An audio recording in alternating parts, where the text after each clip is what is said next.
So, hi everyone. Thank you so much for coming. My name is Olivia Fenty. I'm the founder and creative director of the Chakra Project. For those who don't know, the Chakra Project is an initiative that strives to promote love, respect, and sisterhood in the Black femme community through bonding and artistic spaces. And so, essentially, just giving Black femmes a space to be in community with one another, talk our shit. And I think in that is healing, and also I think in that is art. So, yeah, and so this panel that we're having today, behind the scenes of wellness and community work, I'm with six amazing Black women and femmes who are going to talk about their experience running similar spaces, their artistic spaces, wellness spaces, and community spaces. And so really just talking about how running that space informs what they think about life, their daily routines, and things like that. We're also at the end going to be able to get some questions from the audience. And so I'm also really excited about that.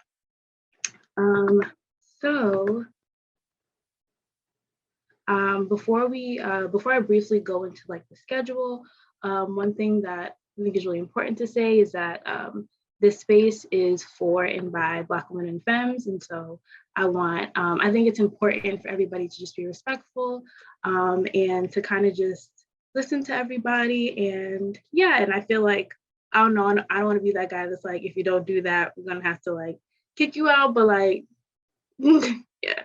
So I think, yeah, just kind of everybody just be nice and we can be good. And so, yeah, in terms of the schedule, so I'm going to ask all the panelists to just give brief introductions, just say your names, your pronouns, and a little bit about your initiative. And then we're going to go right into the conversation, and then we're going to have a little Q&A portion from folks in the community, and then we're going to have ending remarks. And then also, while the panelists are introducing themselves, people who are like the participants can also introduce themselves in the chat room. You can say your name, your pronouns, where you're signing in from, and what brought you here today. So yeah, who would like to go first?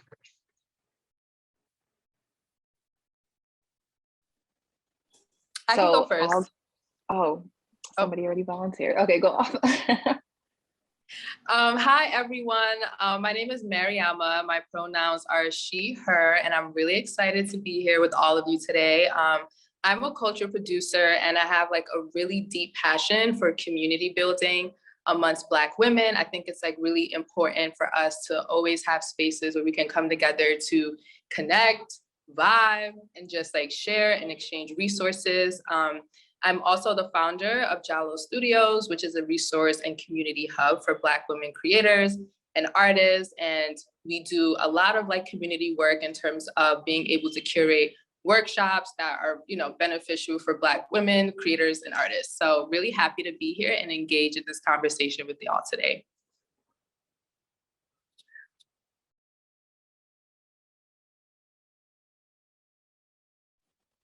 I guess I'll go next. So my name is Felicia, and I run Agency by Felicia. And essentially what I talk about on my page is like the soul care within self-care.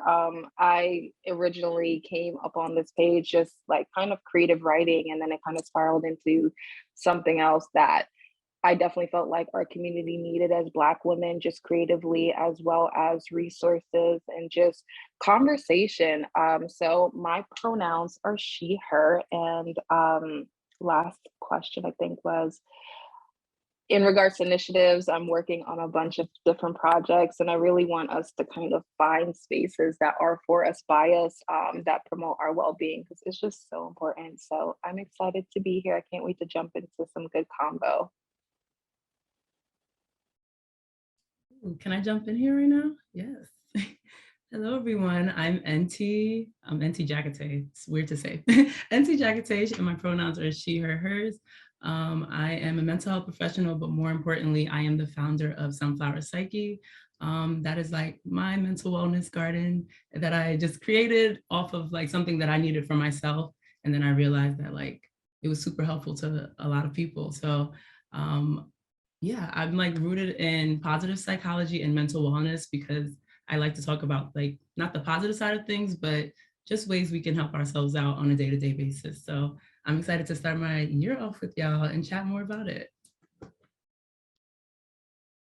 All right, I'm gonna go ahead and jump in. Hey y'all. First, it is so wonderful to just be here and be in community with all of you because it's been a long, long time.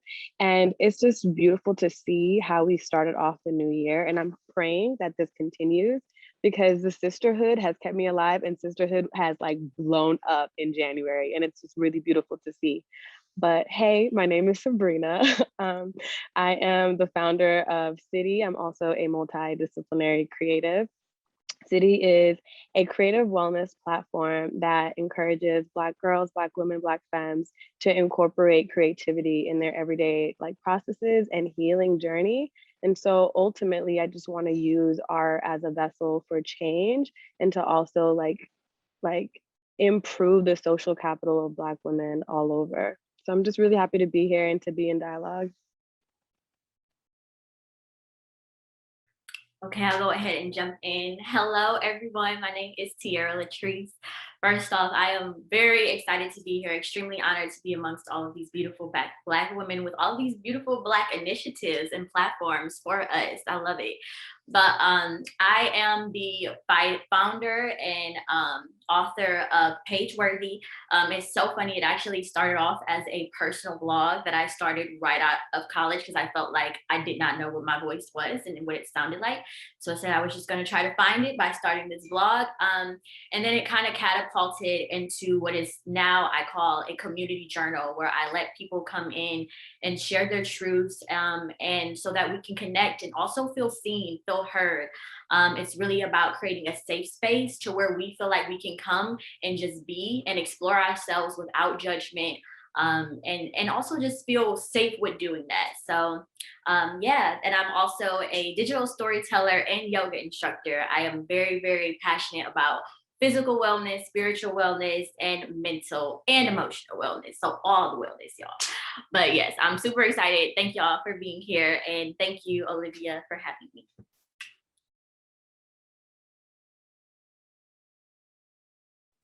Hi, you guys. I am so happy to be here.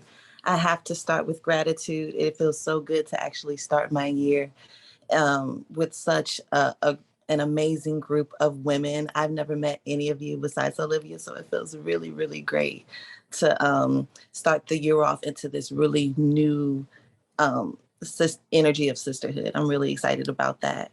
My name is Trielle, pronounced like tree in the letter L. I have to say that because it's a little difficult. I'm originally from Tampa, Florida. I created Zenith Wellness in 2019, kind of as an extension, funnily enough, as a blog as well, that I had before called Pretty with Purpose. And it was really about showing the beauty of Black women, but beyond their surface beauty as well. And so I wanted to go even beyond that, incorporate wellness, and that's how kind of Zenith Wellness was born. I always wanted to create a space where Black women can come and feel soft and warm and appreciating they can enter a space and it kind of feels and looks like them without you even having to really say that. And that's something that I hope to express in my space. In my professional career, I'm a mental health professional as well. I work in case management. I'm actually transitioning into teaching now, but I've worked as a mental health case manager for homeless and uninsured folks for 3 years. Before that, I did homeless outreach. Before that, I was a VPK teacher. So everything I do in my professional career has kind of influenced what I do in my virtual and digital spaces. So I'm really happy to continue to expand and extend that mission and discuss some of these really amazing subjects with all of you. So thank you, Olivia, and I'm really excited. I think that was everybody. Thank you for just being here, and I'm really excited to talk with everybody. So let's just jump right into the questions. And anybody can just kind of like sound off and say what you feel. And if you have a question, kind of like inspired by the question I asked, then you can also ask it. Like I want everybody to, chat. So the first question, why did you create this space and platform? And I think that you all answered that, but I kind of wanted to expand a little bit on it and like any like personal connections that it had, or if it like grew out of an experience or a story, things like that. I guess I'll jump in here. So my page kind of started as just like a personal blog, and I never really thought I was a writer or anything like that, but I've always journaled. So I just kind of took to the internet. I literally had like no followers, and I was just like, I don't care. I'm just posting how I feel and writing it in a more narrative mode versus like just, you know, a journaling mode, and kind of just tying it back to all the things that I've learned from psychology. So I felt like that had given me a voice in a new way. I've been going to therapy for a very long time, and that has been helpful in like my growth and things of that nature. However, this was just a whole new level of just creative writing and outlet, and people started to resonate with that. And I felt comfortable doing so just because I think that Black and Brown women often live in such silence and suffer in silence. And I think that our predecessors, our forefathers, they definitely have lived in silence and have not expressed these their like emotions and their internal experiences. So for me, it kind of stemmed from that, and I really enjoy sharing my words because I feel like words are just so powerful, and a lot of times people don't necessarily know how to express something or how to put it into words, and that's where writers come into play in different art forms like music. I love like music therapy and things like that because it says what sometimes I feel and it puts into words, things of that nature. So it definitely stemmed from the fact that we need to normalize these conversations amongst each other and create that comfortability, because that's what's kind of, in my opinion, halting our community and keeping us back in certain types of ways that we don't have these spaces. So by taking that first step and making that initiative, I definitely have connected with some wonderful women that they're just like, where, like, how did you know this is what I was going through? Like, I can't believe you were able to put this into words. And that I'm just having a space to recognize that you're not the only one going through that, I think is really important. So it's just been a really powerful experience knowing that like my experiences and my pains are helping and supporting other women and sparking conversation online as well as offline.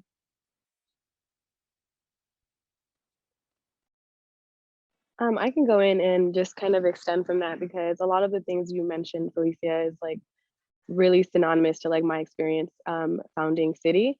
So it started off as a poetry zine, and I was like, okay, we love that, but there's still a gap in the spaces that we're taking up, and so it's only right that we fill in that gap with something that's a little bit more broader and encompasses like a lot of our experiences. And so I was like, well, maybe it could just be like, you know, for all artists. And it got bigger and it kind of changed. And from a zine, it became a brand. And from like that, it's now like a digital sphere that I feel like is bigger than a brand. It's like creating rituals for people and how they can incorporate those rituals in their daily lives to spark like better overall wellness. So City means secret in Chimini, which is a dialect that I speak from South Somalia. And when I was thinking about the name, I was thinking about like, how can we reclaim our silence? How can we reclaim like the things that we were conditioned to keep a secret because it would hurt somebody else or it would hurt ourselves, or like just to kind of maintain and keep the shame culture. And so it was really inspired by that and trying to reclaim those stories. And so I was like, yeah, we're going to call it Secret and we're going to call it City, because amongst ourselves, we have a lot of silent like conversations, or what are they called? I don't know, just unspoken like norms that we have to like stop doing, and like we have to actually put words to it and be able to articulate. And if we aren't given the resources or the opportunities or the space to be able to put those things into words, we're just going to continue those cycles of oppression. And so I just really wanted City to be a space where we normalized being who you are in your truth. And I figured like creativity and being an artsy person or whatever is a way to like express yourself and to find freedom in doing that, and to discover like new possibilities for yourself that are beyond what anyone has ever like made you think So that's really what City is, and that's how it started.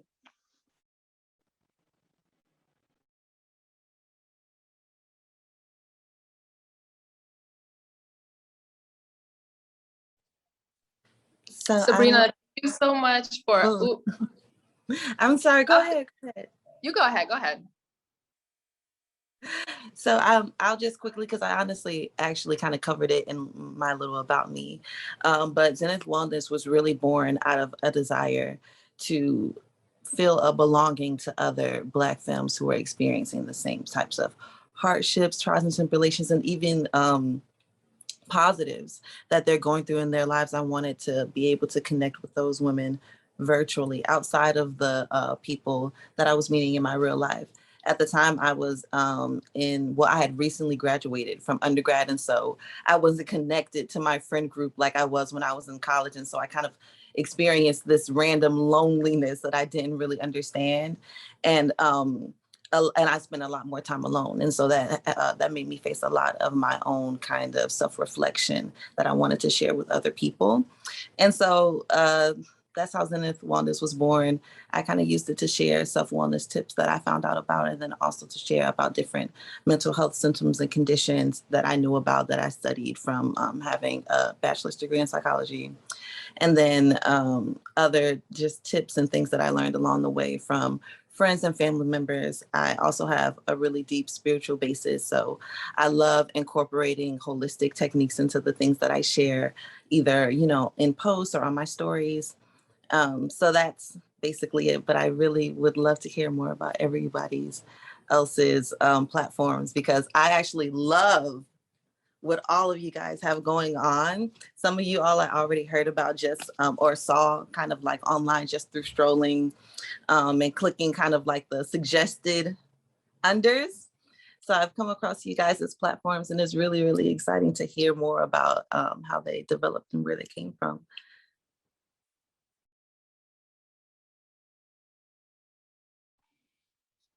I can go ahead. I do agree. I think it's just been like really inspiring so far to kind of like hear about, everyone's journey and what really kind of like inspired and pushed them to like create these like communities that are very, very, needed by different people. And I'm happy that we all kind of like serve those different areas and like, communities. And I want to say for Jalo Studios, I founded Jalo Studios about 2 years ago now. I had just graduated from college and I had just came back to New York City, and I was like working in between two art organizations at the time. So not only were like my eyes opening up to like the disparities that like existed between like Black and white creative spaces, I was like, okay, there was, as I was also trying to kind of like cultivate my own community and kind of like find a niche of like other Black women and creatives that I can kind of like resonate with or like collaborate with, I was having a hard time because there's also like a lot of gatekeeping within our community, even though sometimes we don't want to talk about it. So I was like really frustrated. And, everyone who knows me as a person, I am kind of like reserved and shy. So I kind of like was going back and forth. I'm like, like, I really do want to create this space, but I'm not sure if I kind of like want to be at the forefront of it. I was like a little afraid to kind of like, be, to step forward and kind of like being able to cultivate a space like Jalo Studios. But after a while, I'm like, okay, something has to be done. So I founded Jalo Studios, and for our first workshop, actually, we collaborated with Sabrina and City, which was like such an amazing collaboration. We have collaborated a lot in the past.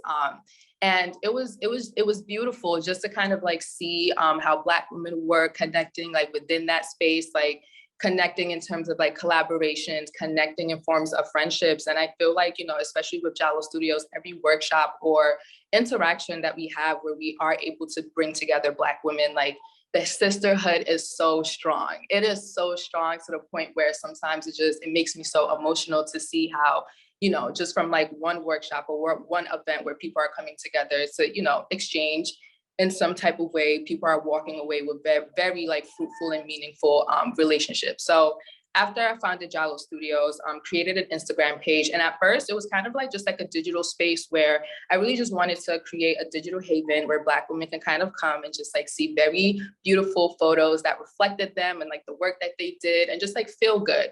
But after a year, we kind of like transitioned over to actually kind of like, you know, doing more research in terms of like what Black women are actually struggling with when it comes to creative careers, like even like, you know, within their own like creative practices. And I think that there are like a lot of conversations or topics as Black women artists and creators that sometimes like we are like afraid to have, especially like in public. And Jalo Studios, and that's where Jalo Studios comes in. We want to be able to create these safe spaces where we can kind of like retreat and be able to talk about topics that are like controversial. Like, how do you break into specific like creative spaces and fields? How do you like overcome like creative ruts and, you know, like those kind of things? And I think like being able to really kind of like merge in creative wellness has really been like our bread and butter, because if you really think about it, as artists and creators, like our wellness really is important. And being able to have those spaces, like Sabrina mentioned earlier, is also very much like a part of that, you know, of that practice, or like, you know, being able to have a ritual for yourself. So I'm very like happy and like proud of like the work that we do and like the women who we are able to bring together. So also very grateful for this space today. So I'll stop there. Oh, I feel like everybody that just mentioned like their why, I've been noticing like common themes, which I love. And I feel like to explain my why and why Sunflower Psyche came into fruition, I would have to kind of go back into the reason why I even fell in love with psychology and mental health, and just wanting to talk about that. But I grew up in a West African household, Guinean, Senegalese, first generation, everything, and the oldest in the house. So I noticed a lot of things. I grew up very like third parent, if that makes sense. So I noticed a lot of things. I noticed a lot of, I couldn't name it at the time, but I knew there was like mental health things going on, not only in my like immediate household, but in the community in general. And it was never spoken about. It was always prayed away. Oh, that's just this, you know, like it was a lot of things I always hear. And I'm always like, why? Fell into like my first psychology course. And I was like, you know, that just that moment of, whoa, like so many questions are answered. Even if it's not all of them, it's just like a whole different light, because this is something I've never even like heard about. Maybe I heard about it in a documentary, but it was never like spoken about and fully explained. So that wow moment definitely led to me wanting to even more like explore it. Like there's a difference when you're learning things just to like get a grade versus like, this is something that I want to learn because I'm passionate about it. I have questions and they're being answered by X, Y, and Z. So that is like that's how I found my like love for psychology and realizing, okay, this is something that I definitely need to be a part of. And that's the reason why I'm a mental health professional now. I definitely like, I'm my family, my friend, therapist, counselor in my crew or whatever. But when I was doing my master's program, I realized, okay, there's a bigger community that may need this help. So I started Sunflower Psyche, just trying to document my my mental health during that time, going through a move and realizing I was going through my first depressive episode and not knowing what it was and not knowing how to handle it, and trying to find self-care and different ways to like get out of it, because I could recognize that things were going on, but I didn't know what it was and what can help. So through doing that, I realized it was therapeutic to me, just making those graphics, those captions, connecting with people in different countries, different backgrounds, but still understanding the same thing or going through the shared experiences. So that was my why and why Sunflower Psyche started off. And from then it kind of changed into,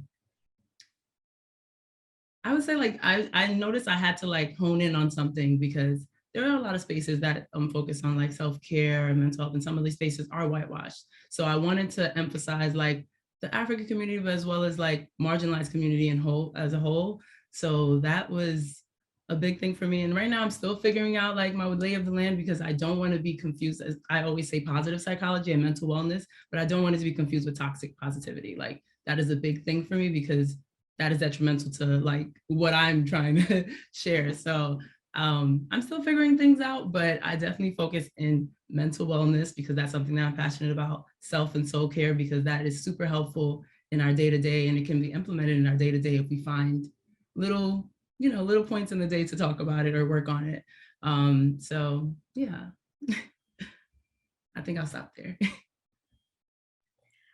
Well, I just love listening to you guys' stories. Like it feels good. I'm here because I also see pieces of myself in all of them, and I resonate with it all. And it's so funny because it's literally why I started PageWorthy. So there's two reasons. One, I always felt like I was always a storyteller. Since I was young, I loved reading, I loved movies, I loved anything with a story, anything with a character, and I'm still that way. And I just feel like with stories, there are, as a writer, you share pieces of yourself in these stories, whether it's fiction, whether it's nonfiction, no matter where it is. And as the reader, you find certain pieces of yourself within this story. So the idea of storytelling is so give and receive, and it's so harmonious. And the experience of reading someone else's story and seeing yourself in that is what I really wanted to bring to PageWorthy, because I felt like, one, you as the writer get that power of sharing that truth, and you as the reader take away feeling seen, feeling connected to the words on the page. And in general, to me, that creates a safe space for expansion, for self-exploration. When you read someone else's story, it sparks something in you that makes you want to explore what that is within yourself. And to me, that's kind of how PageWorthy took a life of its own, because essentially I just did not feel safe. I didn't feel safe to do that work. And the only place I ever felt safe was in my journal. Much like Felicia said, I loved writing, I've always wrote, but it was always personal. It was always like, this is just me and this is just my journal and I can get it out there. And it was so interesting because I started it right after graduating college, like literally. I'm like, okay, what can I do? Because I need to do something. I can't just sit here and not do anything. And, but you know, I feel like college for me personally was a lot more traumatizing than I was willing to admit, because I went to a PWI.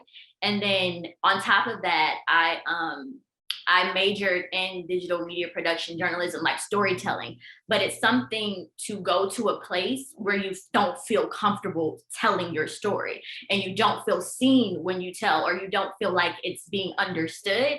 And so it was like, it was just the overall negative effect, because here I am in this space trying to come up and show up as my full self, learn my creative process, and learn what it is I need to learn in order to move and expand.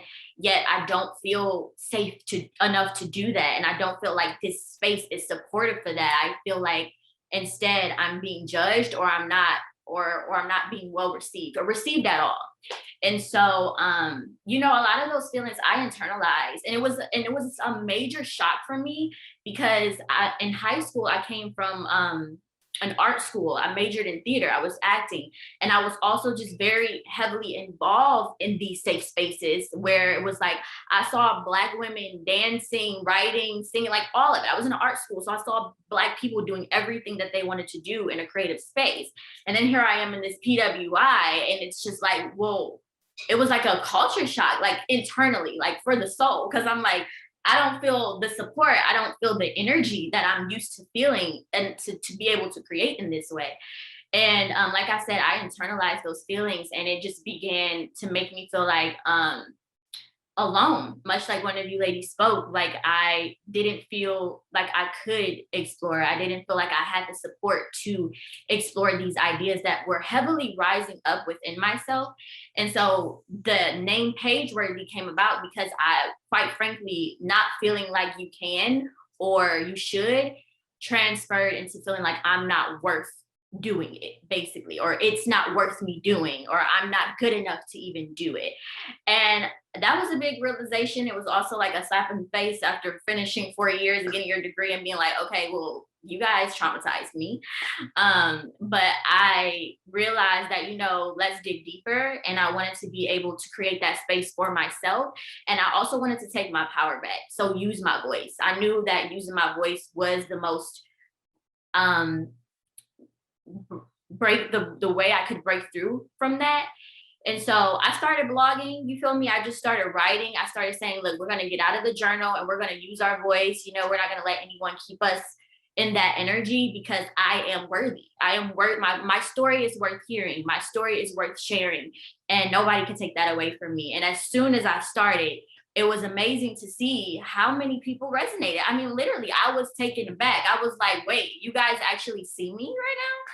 So after going through that whole experience of sharing my truth, I wanted to help other women do the same thing. And I wanted us to all come to a place to where we can see ourselves in each other's stories. And we can also take those pieces and explore. It's really a place for self-exploration, connection, truth, healing. I mean, it really is like a platform for collective healing, honestly, because we share our stories, but then we also read and we take away what we need to take away to go and do the work within ourselves as well.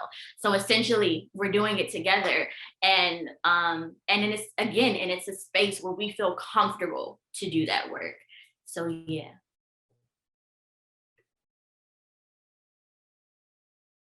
That was so good. I loved everything. Like just praises, chef's kisses. I love that. And everyone like said such powerful things. And I think like all our initiatives definitely hit from different angles, which is why like no one is you and can't be you in your story. For example, the whole PWI experience, like girl, I've been there. I didn't even realize like I internalized so much.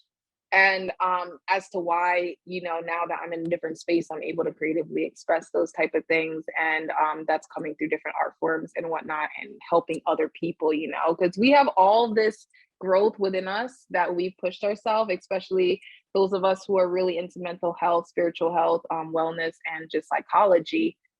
And not everybody's going to read a book, but maybe it's by way of conversation that we empower other people to kind of explore those things, or just through our own self-expression that causes people to question things, which I just think is so powerful and beautiful. I love that.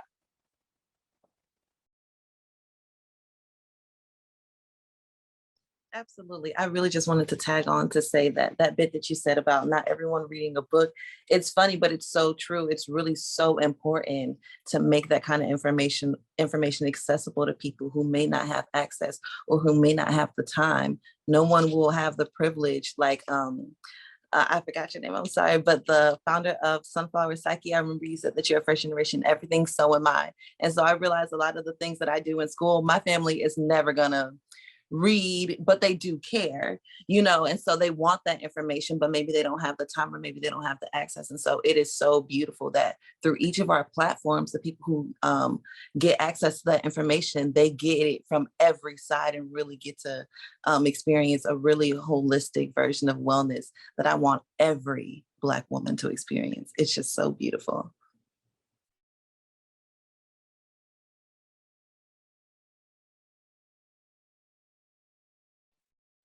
We might This need just to makes have me so happy. Oh, sorry.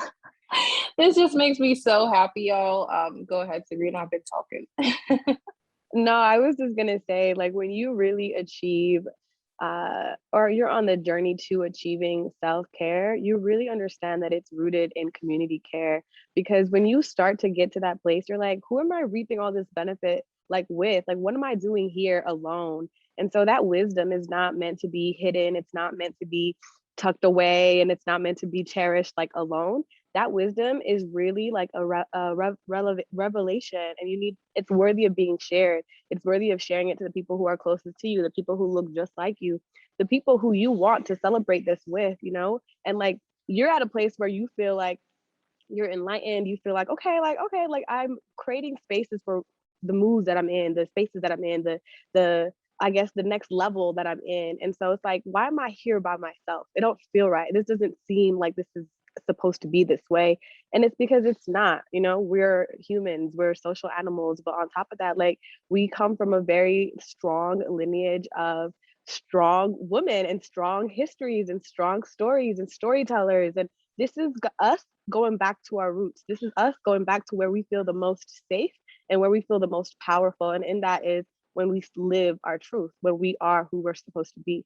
And I think everyone is just coming back to themselves, and we're all just vessels to continue like strengthening that path to people to get to that place. And then on a side note, I think we need a different conversation on like experiences at a PWI, because listen. Wait, so did anybody here go to a HBCU? I looking back, I wish I did, but like I literally went to a PWI, and I attest. I grew up in I'm West Indian, first generation, so I definitely identify with everything everyone's saying when it comes to like you're the first to figure it out. But it's an experience. It will definitely make you internalize a lot of things that until you're in a safe space, you're not capable or able to explore, just because you're just mentally in survival mode and trying to fight those external battles of being in those other spaces. So no, I wish I did, girl. There's so much complexity. I would actually really love that. I did have the absolute pleasure and honor of going to a HBCU. I went to FAMU in Tallahassee because I am from Florida.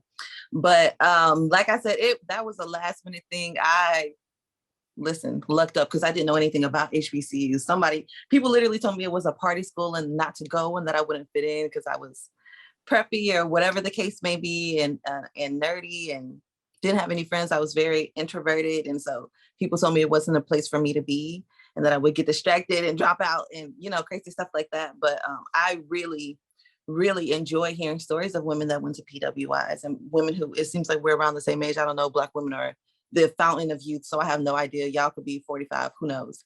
But it seems like we're all around, college age. And so I really love hearing stories from women that are in this particular space in their lives, because I know and understand the trenches of the struggles of what it is to be at an HBCU and be at a place that is made for you, but it's made for you. So y'all ain't got no money. The facilities is crazy. I know that struggle, but I don't know the other side. And so I really love to hear what happens to my sisters that go to PWIs, because I'm so close. I don't know if any of you all are really familiar with the HBCUs in the South, but most of them are literally a throw away from the closest PWI.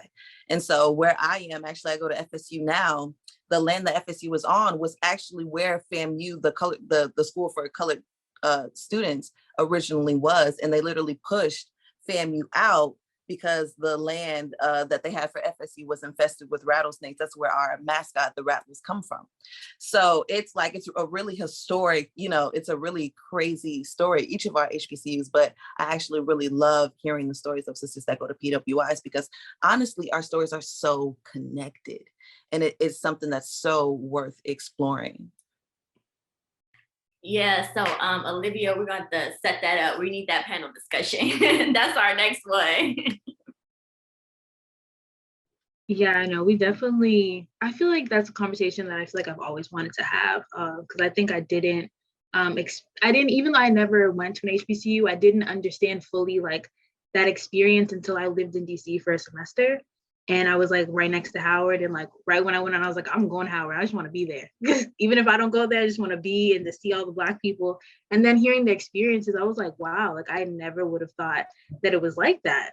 But then I think also being at a PWI, for me, I feel like, just briefly, I feel like for me, it was the first time I experienced the whole idea of like, just because somebody happens to be a Black woman doesn't necessarily mean that y'all are going to be on the same page about things, which was a big shocker to me, coming from high school, and then like also being the minority in high school. And so meeting the Black people that I did meet, we were always like on the same page. But then coming to college, I was just like, oh wow, you believe that? Like you genuinely believe that?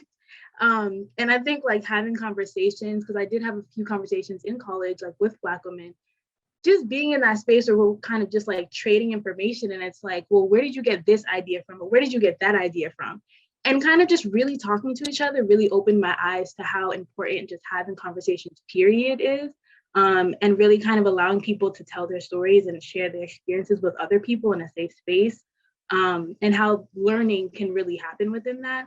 But yeah, so that space is definitely needed. But thank you to everybody who shared. I feel like your experiences of why you started your initiative really connected with me a lot. Just to say a little bit of, just to answer the question like a little bit before we go to the next question. I started the Chakra Project in high school, which was definitely like a big jump, because now being 23, I'm just like, wow, like I don't even know who that girl was before, but I still feel like there's a lot of connections and like what the reason why I started it. But initially, it was around the time where people were starting to have conversations about racism, but within those conversations, they were missing out on the experiences of Black women and like the intersectionalities of what being Black and a woman means, and how that informs our experiences in predominantly white spaces and also in predominantly Black spaces. And also just people didn't feel like those conversations were important. They would always think that those conversations were divisive, which I never really understood. And so I basically started to do workshops and have conversations like these with other Black women that went to my high school.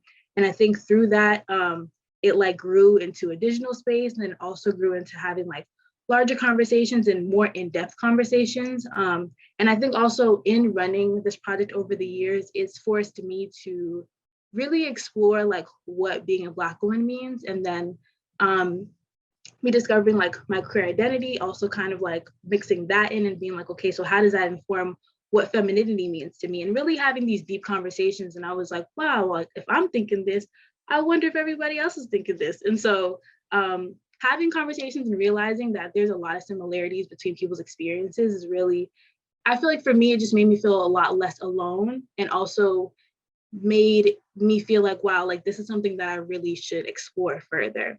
And I think all of that incorporates into our healing and just into just, I don't know, just I think it's very important to just explore the self. And I think that's really what I wanted to do with this space, but just do it as a community. And so the next question I had was, how does running this space / platform challenge you? And if it doesn't, why not? Bless you.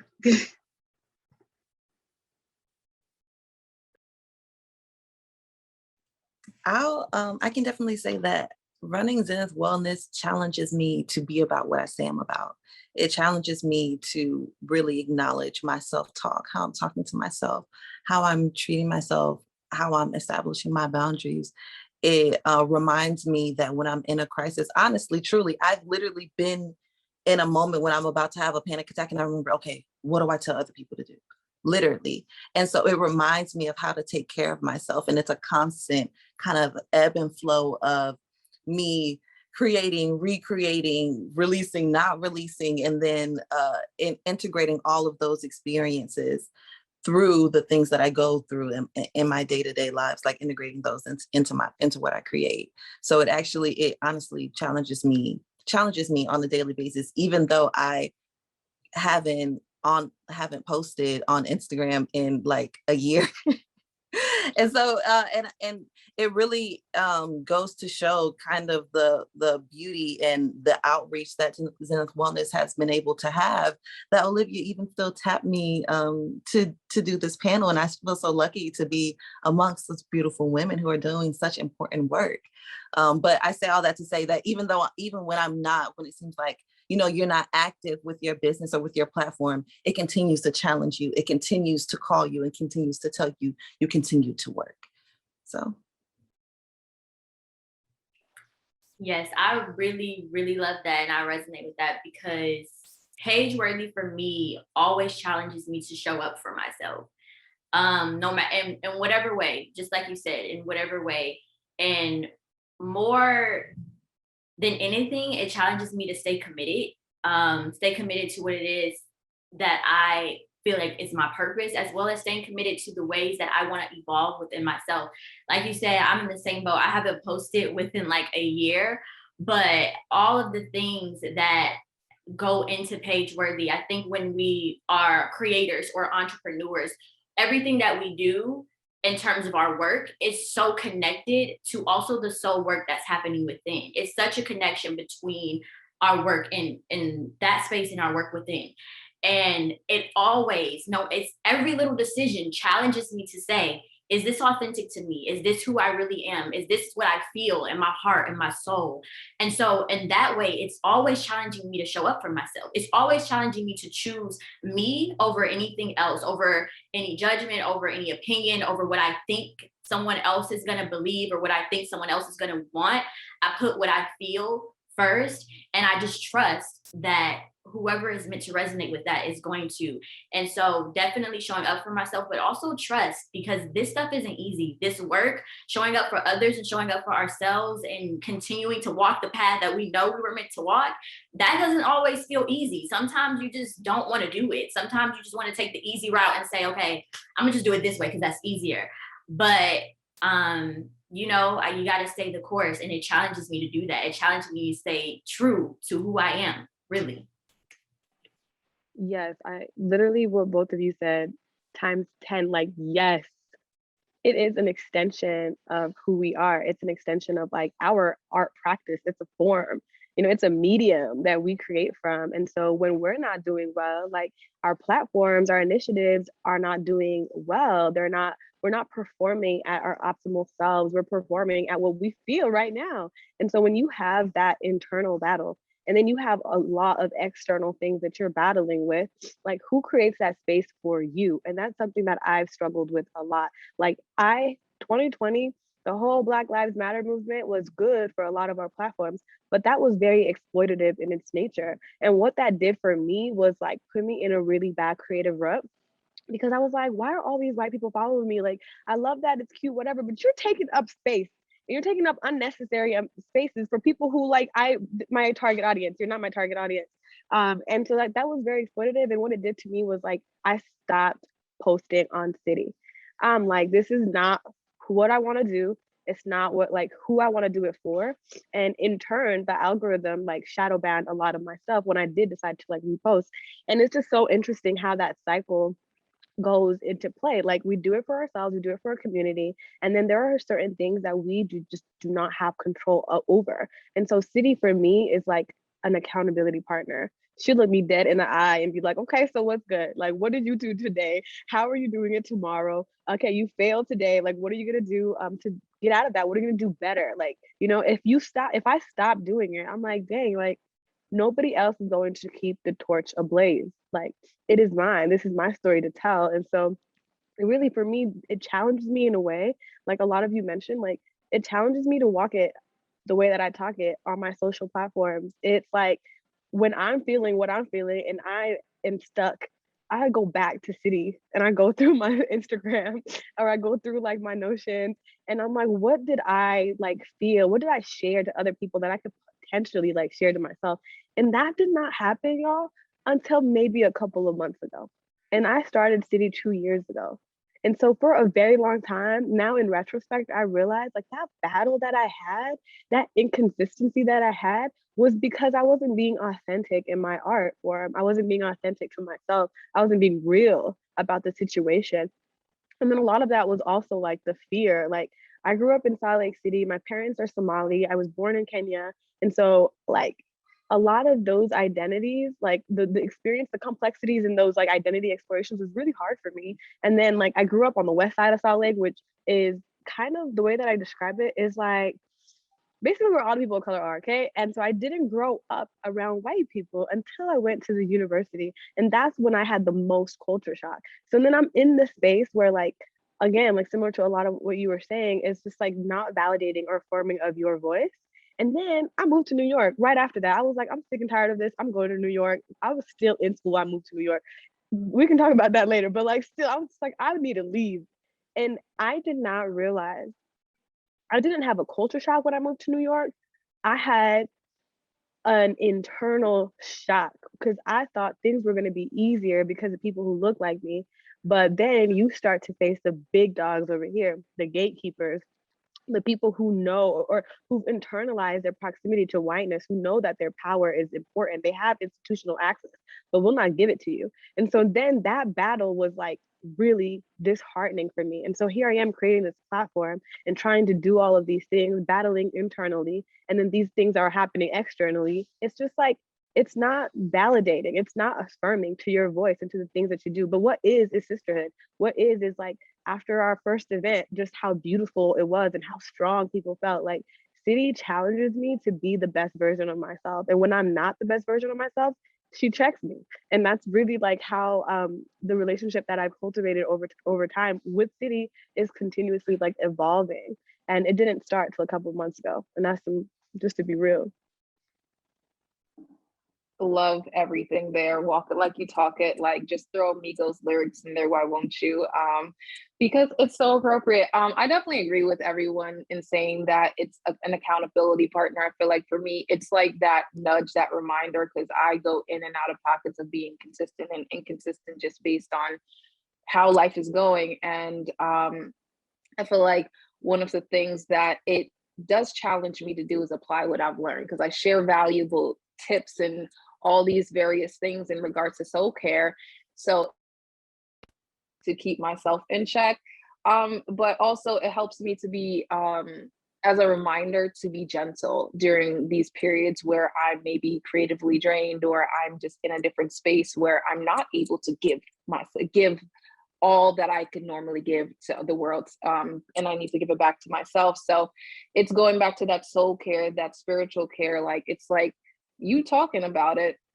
Okay, sis, apply it. Because my friends, they're not shy. They'll be like, sis, what did you write on your post like 2 weeks ago? And I'm just like, you're right. I shouldn't be worried about this. And it's just the community part of it too. It forces me to like connect with people, because I'm like an introvert extrovert. So it helps me to reach outside my circle and connect with beautiful women like you guys, which is great, because it is challenging, feeling like you're in a silo, but then the community part of it definitely helps to kind of, I guess, like medicate that in a way. So I guess that's my answer. Wow, I just want to say wow and yes to everything that's been shared. And I also just want to say, like, I just want to affirm that the algorithm and Instagram is not reflective of the quality of work that we are putting out there. And I think that us just showing up and being in this space right now is a testament to that. And I've, like, a couple of you have spoken and you're like, oh, I haven't posted in a year. Last year, I did not post for the second half of the year. And I felt so guilty. I felt so bad. I'm like, wow, like, I have a community of almost like 2,000 people who I know have been very moved by the work that we do, have been very moved by the spaces that we create, but I'm just like not in a place emotionally to like show up or create right now. And the past 6 months has taught me so much about like my wellness and what my creative practice. There's like a direct correlation. If you're like not feeling to it or feeling up to it, it can really impact how you show up like in that space. And I think for me, Jalo Studios has definitely challenged me to just explore more. And I think like Instagram sometimes, like that app specifically, can cause like so much like confusion for creatives specifically, because you just like, it's like you're seeing so much every single day, like you're channeling so much every single time you like open that app. And sometimes without realizing it, it can really like influence you to like create in a certain way, to speak in a certain way. And I think that I really had to take 6 months to clear my channel. I really had to just like clear everything. Like for the past 6 months, I've been reading, I've been listening to podcasts, I've just been on YouTube, and I'm like, you know what? Like I really just had to kind of like come back in and just like allow life to just inspire me and allow those inspirations and those things to just like show up in any way. And it has really pushed me to like really just like explore like how we show up with our audience now. And even for me personally, like I am like very, I can be shy sometimes, I can be reserved sometimes if I don't really know people too well. And I think that Jalo Studios has really also challenged me to show up as, my best self. And I'm like, I have this community space where I'm talking about like creative wellness. I'm trying to create conversations that, we may not have the space to kind of like talk about every day. So am I really being authentic and real if I'm not kind of like sharing those experiences?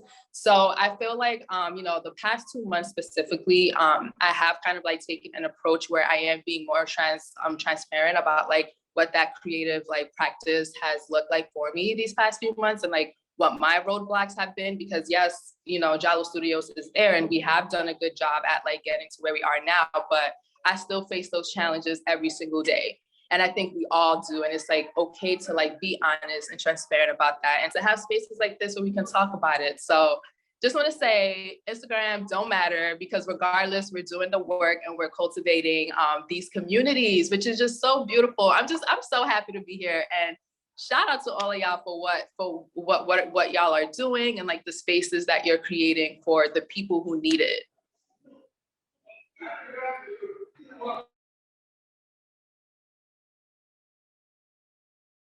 Yes to the transparency and the vulnerability. And yes, we are healing, but healing is obviously not linear. And I absolutely love everything you said, simply because sometimes you need that space for yourself, and that's a part of the care that comes with being in this role in this community. So I love that, you know, showing the vulnerable moments and taking time to share that when you feel called to is, I think it's really important to kind of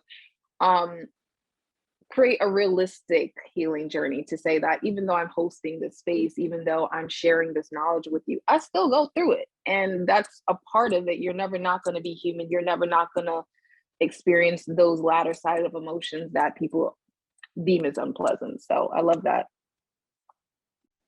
I just wanted to add on to that really quickly. Like, the reason it feels so unnatural is because we are conditioned to normalize overproduction of self, of work, of this, of that, because we live in like a capitalistic world. And I saw a tweet or something, like, I don't remember where, but maybe somebody can cite this, but they were like, you don't realize how slow the rest of the world moves until you leave America. And I just thought, like, wow, dang. So it's not unnatural. It's what you should be doing. You should be prioritizing your rest. You should be prioritizing to live the life that you have in a beautiful way that's not overstimulated by the demand of your overproduction. Yeah, and to go back on one thing that was said earlier about like social media and influencing your art, and obviously I know like some people are really heavy into metrics, but like really learning how to distance yourself from that sometimes and really stay true to your mission and your cause and show up as yourself and not be influenced. I feel like that's been one of my biggest challenges as well, because it's just like, oh, well, this is not reaching that many people. Like maybe I should pivot and switch the strategy. No, keep on doing what you're doing. And the people that need to see it will see it, and they will find it in right timing. And I feel like that's a whole nother conversation about like the people who need to see it will find it when they need it. You know what I mean? I just also want to second what Sabrina said about like the rest of the world just being so slow. Like I visited Africa like twice within the past 2 years, and within the past year, and the slowness has done so much for my spirit. And I'm like, it's so hard to kind of like wake up every single day in a country, in a space that's just like moving so fast, especially when you go online. I think especially the digital space, that you go online and it's like, whoa, like I said before, just so much being thrown at you in terms of how you should show up, like what your metrics should look like. There's a new update every single day on Instagram and how you should be creating content. And it can just become so overwhelming. So I definitely do agree, like being able to create, not necessarily like thrive off of metrics, but I guess like more so like creating spaces and creating things based off of like intention purely, and just like moving from there. So Yeah, I I just just want. say that, oh, I'm sorry, who was Oh no, it? you can go. No, you can go. Yeah, I just want to say that eliminating that shame is so important. And when you guys were speaking, it really reminded me of how the personal becomes political. Because I think I was one of the people that mentioned that I have not posted it, on my Instagram in at least a year. And so I've experienced a lot of shame surrounding that, surrounding even the work that I've created and not released, and what that really means about me as an artist, as a creator, as a designer. Am I even those things if nobody sees the work? If a tree falls in the forest, did it really fall? So, it raises up a lot of thoughts and a lot of doubt and a lot of almost self-sabotage when you really start over analyzing the work that you're creating. And it made me think about how within the past year, I kind of started rebranding my business, and then working on launching a separate business, and then also being in grad school, then also working full time. Then in the middle of that, my father passed away. And even though that happened, I was still so hard on myself. Like, why aren't I posting? What are the expectations? There are people that DM me, some, XYZ, like, what am I, what does it really mean for my platform if I'm not actively participating in developing the community? What does it mean to really lead a community when you don't feel well yourself? And not succumbing to that shame, but being vulnerable to it, and giving yourself grace in the midst of that. And it really took for me to, again, I think somebody mentioned that a tweet inspired them. I literally saw a tweet or something, and they were talking about how they like dropped out of school and like how much their like world shifted when their father passed.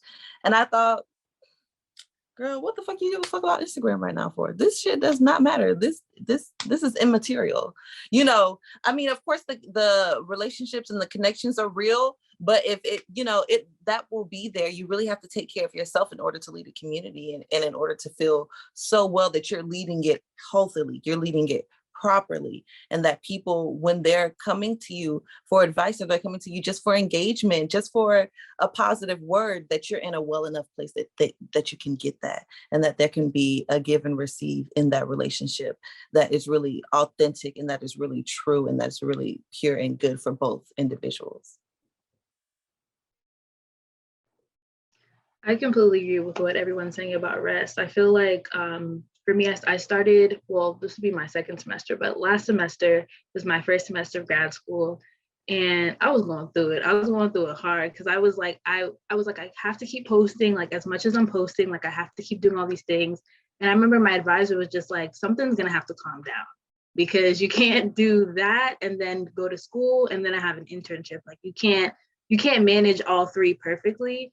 And I'm not gonna lie, I feel like when I saw Zenith Wellness and Jalo Studios, I saw you guys like kind of just like take a break.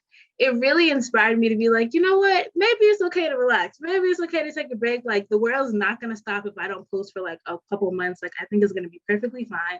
But it took me a while to be able to really feel like that, because I was just like, well, like if I don't post, like I'm gonna miss something, or I don't, like, when am I gonna be able to come back? Like just having all of these worries. And I really had to say to myself, well, if another Black woman was telling you this about themselves, like what advice would you give them? Like you would tell them that it's okay, that Instagram can wait for a couple of months and it's always gonna be there. So it's like, why am I not telling myself the same thing? So I really had to kind of have this like big shifts, because I even coming from a college, an undergrad, where rest was just never prioritized. We were always just on go, go, go. It was very hard for me to realize that that wasn't normal. Like that just wasn't, like my body's not a machine. Like I can't, even also just my creative energy, like it can't work like that.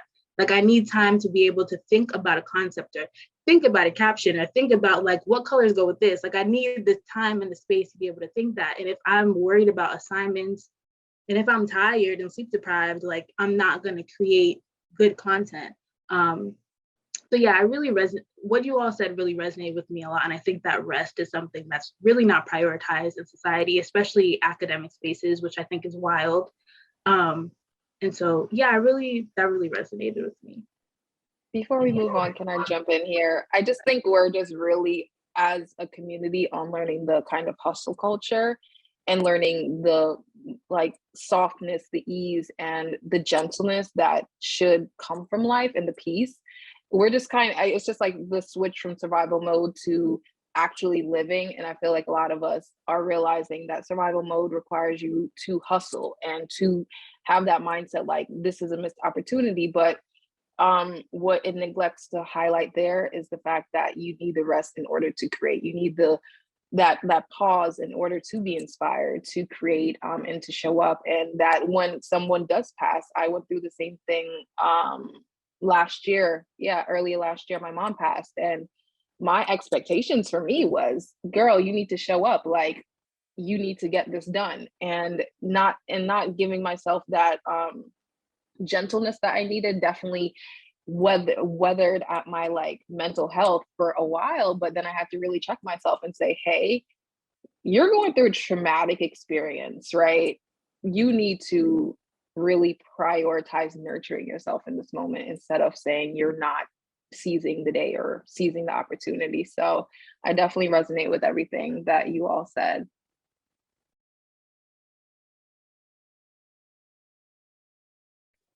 I also want to quickly add, I want to share this just because we're all kind of like talking about creative rest.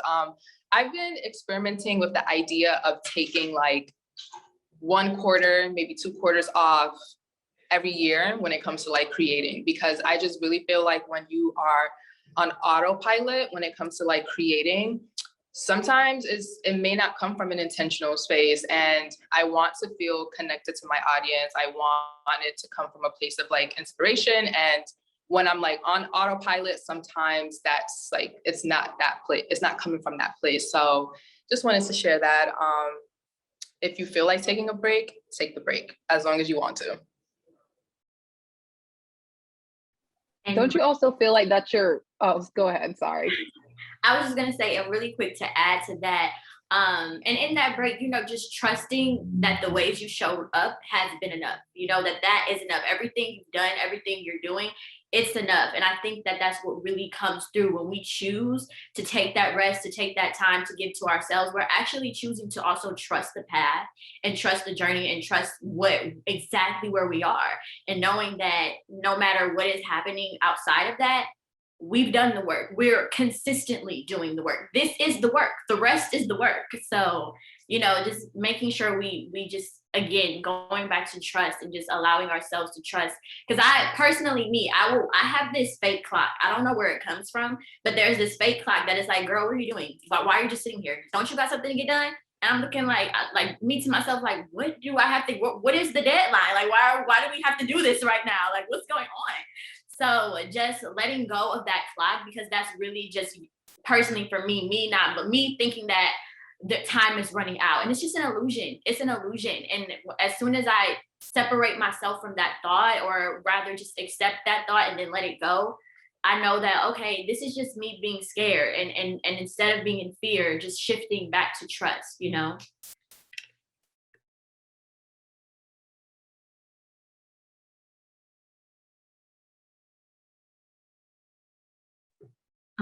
Thank you, everybody, for sharing. And we can go to the next question. It kind of relates to this. Wow, I had it and then it left. Okay, hold on a second. Oh, yeah. How does the space grow with you? Because I feel like everyone was talking about rest and kind of like the importance of like knowing that you need rest and then integrating that into your initiative by just not posting. But I'm also interested in like the other ways that your page, your initiative kind of like grows with you. Well, Sunflower Psyche is continuously growing with me, is going through the motions with me. And I know we mentioned rest and stuff. I didn't speak during that time because I feel like everything I was saying, I was like, yes. So that's how I feel. Like when I'm having those moments where I'm like, I need a break. I'm burnt out from X, Y, and Z. Everything needs to take a break. Like, I think I don't know if it's healthy. I'm still figuring that out, working through that in therapy, but I stop everything. Like, I'm like, okay, like I need a moment from work. I need a moment from Sunflower. It's like, I need a moment to just take a step back and say, like, I think a couple of people mentioned it as well. Like, if somebody was asking me advice in this moment, what would I say? Like, I go back on Sunflower Psyche sometimes, even during these breaks, not with the intention of like, I'm going to create some content. I'm going to get something out I want to release. Is more of like, all right, like previous me, what would I say to me in this moment? Or like future me, like, you know, like I have that self-talk is super important in those moments. And I feel like Sunflower Psyche has grown with me and the community has grown with me because of that, because we have those shared experiences. We talk about these things and it's like, wow, like the same way I'm like putting things out, like the conversation that comes along with it is also helping me grow. It's teaching me things as I go through it as well. And even on the creative side of things, like I think it just took like December for me to really recognize like I'm a creative. Like at first I'm just like, I'm a mental health professional and I'm having to like, you know, make content. But at that time I was like, wait, I am like, I create these things and I'm putting it out. And that was a big moment for me, like that realization. And somebody else had to tell me like, yeah, like, you know, like it took a moment. So I'm still figuring things out. And I've been mentioning this before, like we're still growing, we're still figuring it out, but I love the direction it's growing. And I love the experiences along the way. I love that self-actualization. That's really beautiful. For me, I feel like City grows with me. I think I shared a little bit about how I wasn't being authentic in my practice and in being the founder of City and like doing what I do. But I remember having a moment to myself not too long ago where I was like, dang, like you did not remember someone's name. And I was like, wait, like what the heck? Like why? And so I remember like just in retrospect, like some of our first events, maybe the second one, I don't know. I just remember being like on founder mode and like on go-go mode and like be here, make sure everything is like on producer mode, like just make sure everything is fine, to the point where I was not being like intentional at all with the space that I created. And I think that like really like broke me apart, you know, in retrospect. Like when I was thinking about it, I'm like, dang, like I worked so hard to create this event, multiple events, whatever, just to get into the space and not be intentional about the space and not be 100% like showing up for the space for myself, but instead like being a producer in that space, to the point where I would forget like who I was talking to. I would forget like people that I met, and they would follow me on Instagram, on like City's Instagram and whatnot. And I would just like, I would not have any recollection of like who they were and when I met them. And I'm like, dang, I didn't realize how problematic that was. That even while creating these spaces and being in those spaces, like I was still just like producing and did not take a moment to be in the space. And so I think like I learned a lot from that. And so as the spaces change, as your names evolve, as the missions evolve, as the values evolve, you start to become more and more self-actualized. You become to understand who you are. And through that, like you start to like realize or remember some of the things that you've done in the past. And you're like, dang, like I did that, dang, wow, yikes. But it's an opportunity to do better tomorrow. It's an opportunity to be more intentional and to really walk it like you talk it. And I think that's like how I've grown with City. Like I've just become more self-actualized and more understanding of the art of being who I am and me, the art of me. Because when I do understand that, like other people, external battles, external things, like cannot interfere with what I believe I deserve or what I believe is mine. You can't take that from me. But that was so hard to learn when you're creating the spaces in the beginning. When you're, you know, starting this like new space and like you're online and you see all these other people who are verified and have a lot of followers and whatnot, like it's discouraging to you. But when you understand who you are and what you were brought here to do, then all of that just becomes noise that you block out. And I'm really grateful to have like discovered that right now. I'm really grateful to have learned that, but I wouldn't have learned that if I wasn't intentional with City. Like I'm proud. I'm proud of the work that I've done. I'm proud of how City has grown and how I've grown simultaneously together.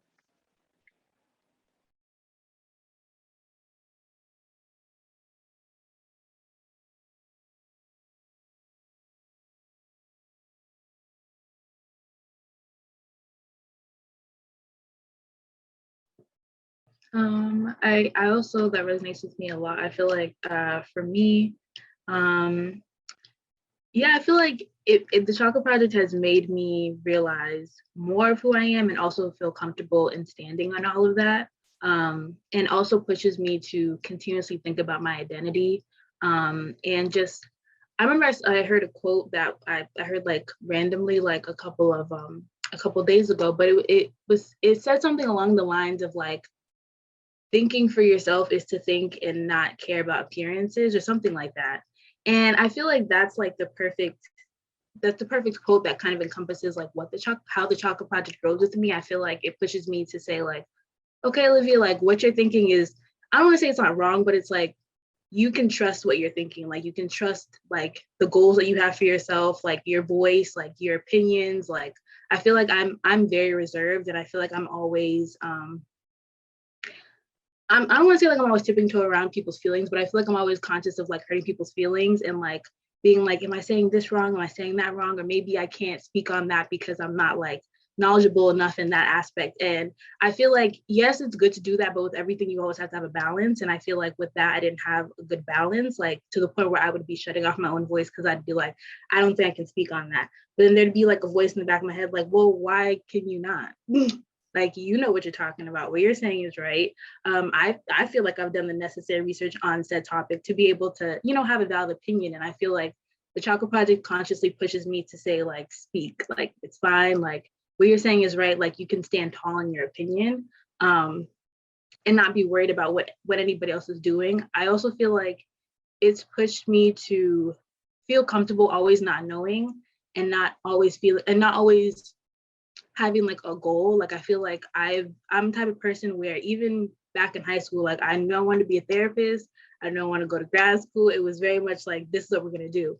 And I feel like now having this space, being in grad school, I'm realizing that it's not necessarily what I don't want to do, but I didn't realize like the feeling that I have being in this position is not what I anticipated feeling like back then when I was dreaming about it.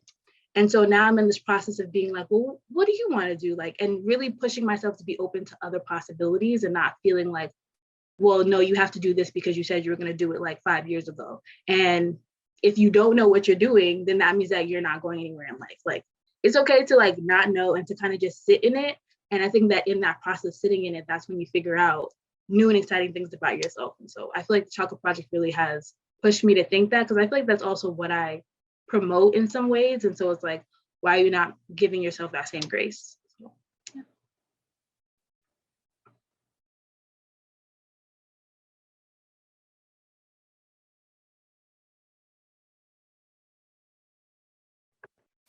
Okay, if no one wants to say anything else for this question, we can go to the other question.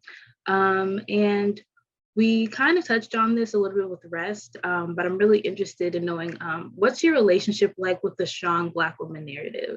Because I feel like, at least for me, like in having this space, I feel like I've kind of put myself in a leadership position, but I don't necessarily always want to be a leader all the time.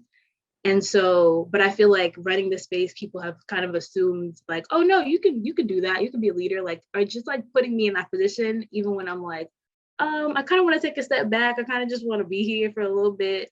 So I'm interested in like hearing like, what are you all's thoughts about the strong Black woman narrative, and like has running this space and kind of being, I guess, like, for lack of better words, like the strong Black woman running this space, like, do you all think about that and have like, you know, yeah, I just want to hear your guys' thoughts.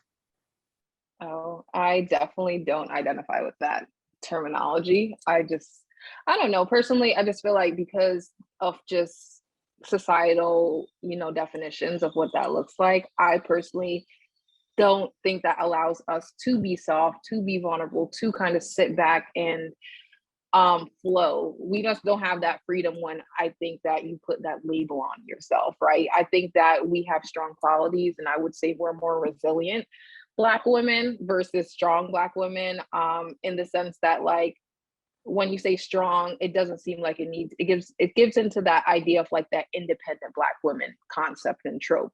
So for me, I don't really like to, get into that idea or umbrella of what it is and how I define myself, because I think that softness and that ease is erased in that space. And I think that's why on these platforms, it is very important for you to be vulnerable, to share the things that you go through, because it provides that transparency that says like, hey, I go through it too. I was feeling this way. And it allows other people to also feel like when they do go through that, despite where they are on their journey, it's fine. And for me, like, I think we should be very careful about language. Language is just so important, and how we define ourselves and how we treat ourselves. So that's why I don't really correlate who I am with that idea, so essentially that's like my umbrella thought on that.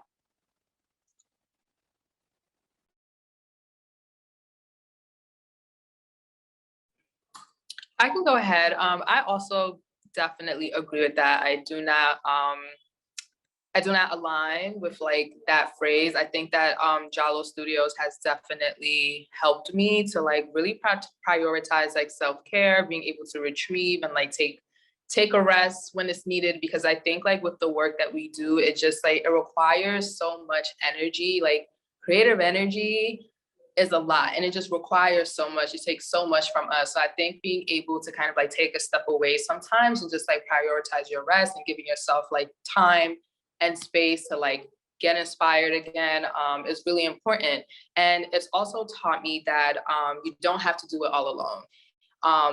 I'm in a space where, yes, I did birth Jalo Studios, I founded it, but I don't solely believe that it only needs to like come from me. And I work with a lot of people to really bring a lot of the things that we do to bring it to life. And I think that it's really emphasized like the importance of like communal work and also like cross collaboration between like myself and other Black women who are in different spaces and have different strengths. And I don't have to do it all alone, and not being able to like do it all alone also allows me to rest when I need rest and not overuse my brain and my mind when I'm not in the space to like do so, because sometimes like I'm in a space where I'm like, I don't want to think. And I think that's also okay. It's fine. So, yeah.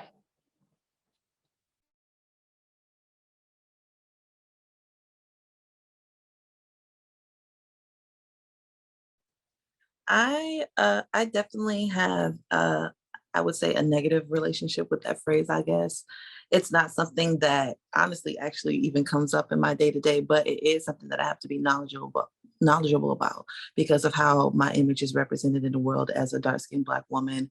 I understand that I enter certain situations, especially in the workspace, especially if anybody has a 9-to-5, you know what I'm talking about, and you're in a predominantly white corporation or company. I work for a nonprofit mental health corporation that pretty much dominates the North Florida area. And so it's lots of burnout, working too much for too little pay, and it can really have a negative effect on the social interactions that I have as well, because I really have to watch out for how I'm perceived when I'm saying things, even though those kind of conversations or confrontations can be had by other types of people and may be perceived differently.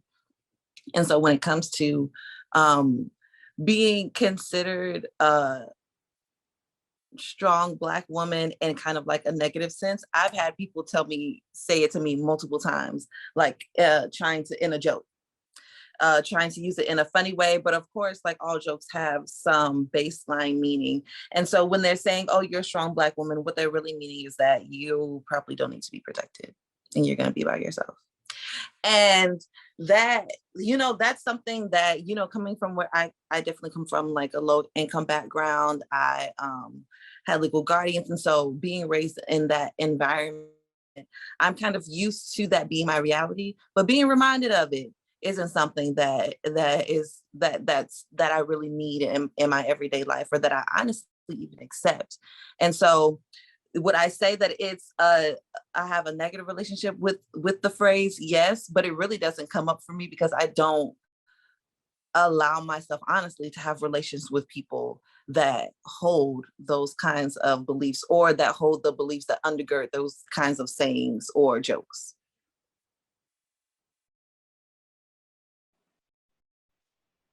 Yeah, I think for so long, like I definitely have internalized that trope. And I realize now how burnt out I am about it. I'm like, dang, I had to go and be on 100 for so long. I had to do this and do that. And like, I'm not even going to list the accolades, but they're unnecessary. It's like, dang, I realize like now in my mid-20s, I'm like, what did I do all of that for?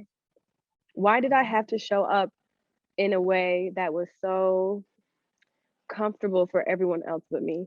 Like, why did I need to feel like I had to protect other people? Why have I internalized that notion? And I think the relationship I have with it now is like, it's not even resentment. It's not even like negative. It's like really just, I don't even want to think about it. I don't know if that's avoidant or whatever. It's just, it's damaging. It's damaging to the soul, damaging to the physical body, damaging to your mental space. Like it's really damaging because when it shows up in different spaces, like when you're sick, you don't say you're sick. When you're busy, you don't say you're busy. When you're brokenhearted, you don't say you're brokenhearted. So all of those things are just reinforcing silence.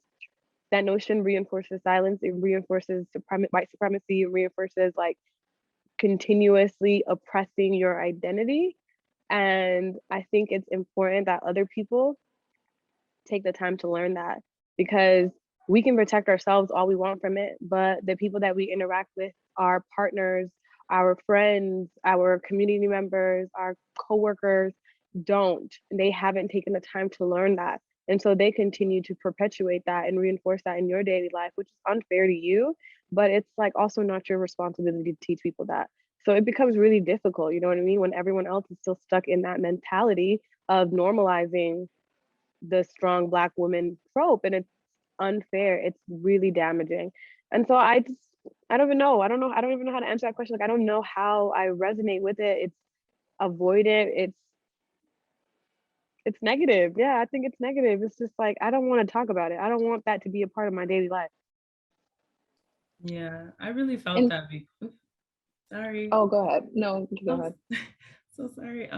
Yeah, I really felt that because I know growing up, I felt like I had to step into the parent role or the more outspoken woman in the household, because in my culture, in my religion, in just the way I grew up, women aren't the voice that you hear or that make certain decisions and stuff. So I grew up questioning it. I grew up questioning a lot of things.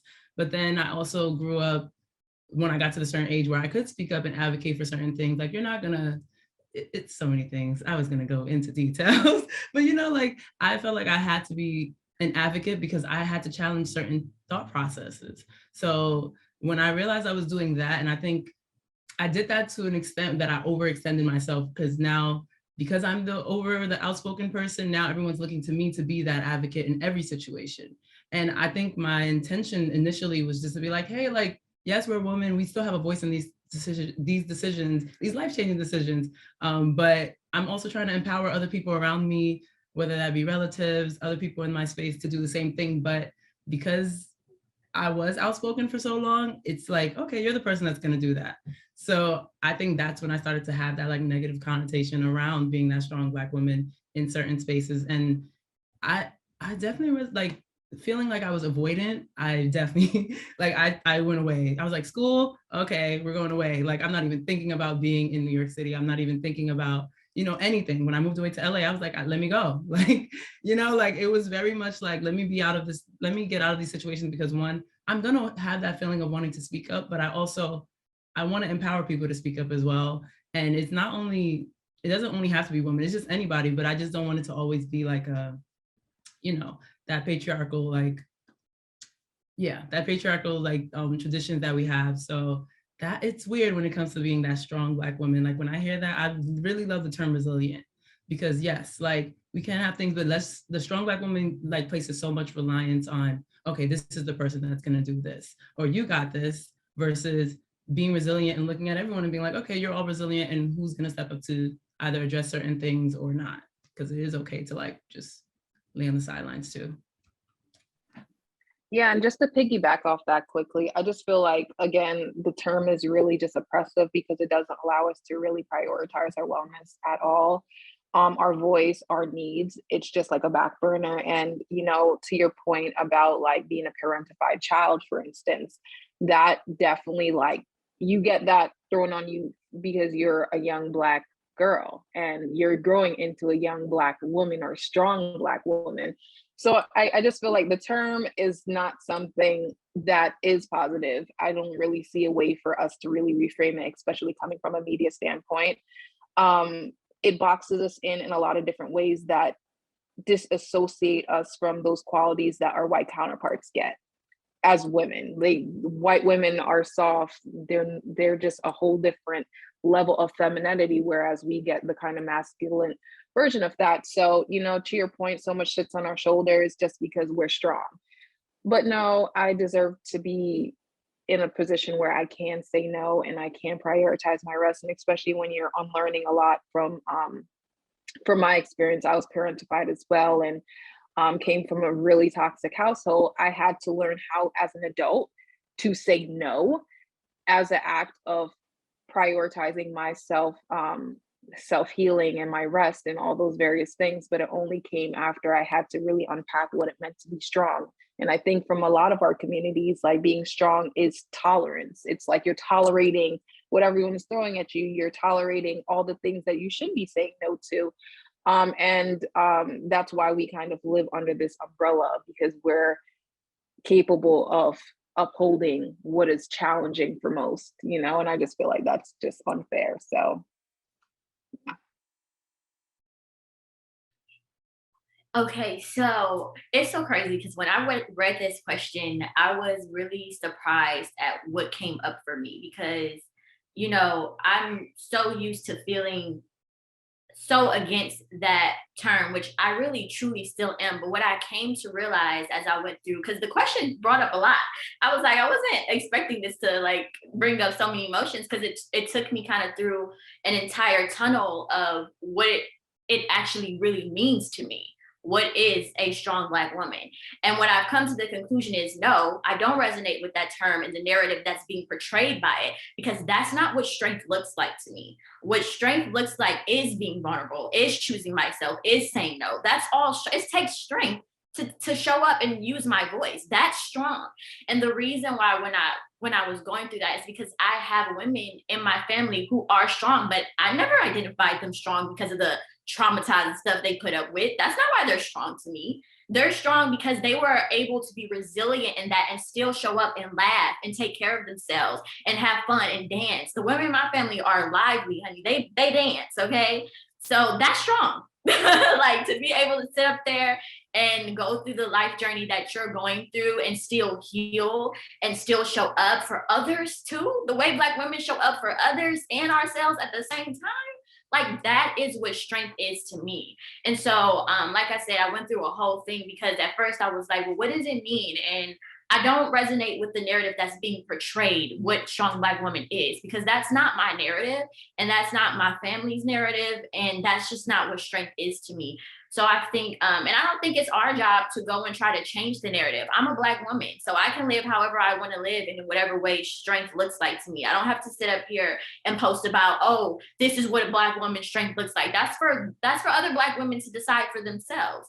So that's just where I am at.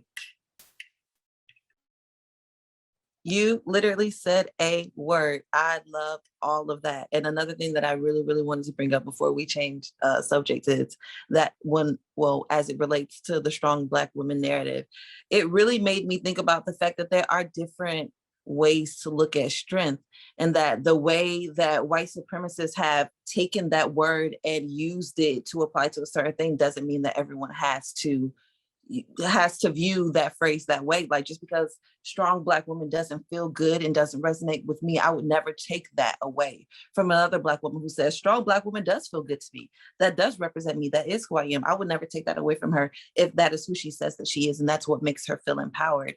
It really brings up to me to remember that there is so much duality in who Black women are and how we represent each other, how we represent ourselves in the world, and that no way is better or higher than the other. And it's not for me to tell another woman what strongness is to her, what resiliency is to her, what femininity is to her, if she's feminine or not. That's not my place. My place is to uphold her truth the way that I would want her to uphold my own. And I think just to add on that, like you said, it's the way we show up for ourselves and our authenticity for others, so that we can create that space for them to be able to show up as themselves in the same way.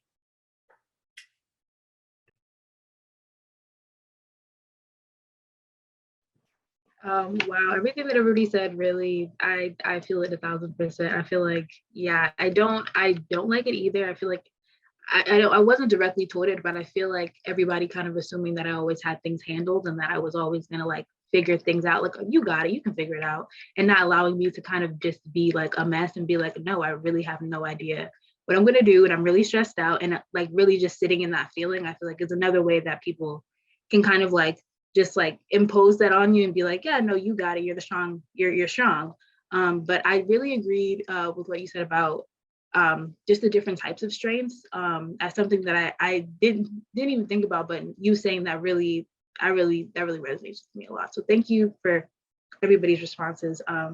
Just to be conscious of time, I'm gonna ask one last question, and then if anybody wants to put in the chat like any questions that they have, we can ask them like right after. And yeah. So the last question I'm going to ask, I actually was inspired by the last season of Insecure to ask this when I don't want to spoil it for anybody, but if anybody knows when Issa was being asked the question, and in regards to her initiative. And I thought it was really interesting how she answered this question, because I feel like it really made me feel like, wow, like you can always be in a state of like not knowing, and that's perfectly okay. That's perfectly okay. So the question is, at what point did creating this space feel like you were in alignment with your purpose / on the right path? And if not, how are you exploring your purpose through your work now?